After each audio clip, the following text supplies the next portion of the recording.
In this section, we will get introduced to the S3 service in AWS. S3 stands for Simple Storage Service. This service provides an infinitely scalable storage solution from AWS. It also offers high availability of data by storing it across multiple devices and availability zones in a region. S3 is an object-based storage. It allows us to store objects or flat files such as documents, images, and videos in the AWS cloud. This is equivalent to a file share storage such as NFS, which is suitable to store flat files but not suitable to install an operating system or databases. Data in S3 is stored in the form of an S3 bucket. A bucket can be considered to be a container or a directory which stores all your files. And you can create as many of these buckets as you need in your AWS account. Everything within a bucket is an object. For example, let's consider a bucket called all pets, and within this we can have individual files such as a document called pets.json, an image called dog, and a cat video. Besides these, you can also have files within a folder such as the cat.jpg file under the pictures folder and a dog.mp4 file inside the videos folder. Each of these items that you see here is an object.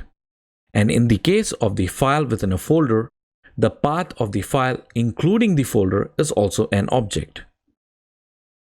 AWS provides a simple web interface to create an S3 bucket via the management console. When creating a bucket in AWS, there are a couple of considerations to be followed. The bucket name must be unique. This is because when creating a bucket, AWS also creates a DNS name for it.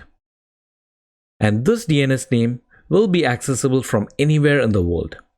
No two buckets, not even those which are created on different accounts, can have the same name. Secondly, the name should also be DNS compliant. This means that there should not be any uppercases or underscores. The name should be between 3 to 63 characters long, and it should not end with a dash. The maximum size of a file that can be uploaded is 5 terabytes. Check out the reference documentation for the complete list of bucket naming restrictions.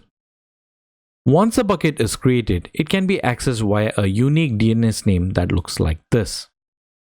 For example, if we create a bucket called all pets in the US West 1 region, the web address for this bucket would be https://allpets.uswest1.amazonaws.com.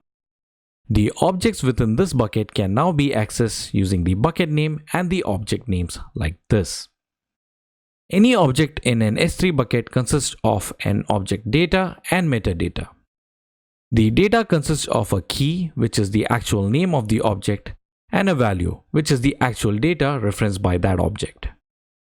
Metadata are details about the object stored in a bucket. For example, the time when the object was created, the owner, the size of the object, etc. And just like IAM users, when a bucket is created and objects uploaded to it, by default AWS provides it the least permissions. This means that by default, no one can access the objects in the bucket with the exception of the bucket owner.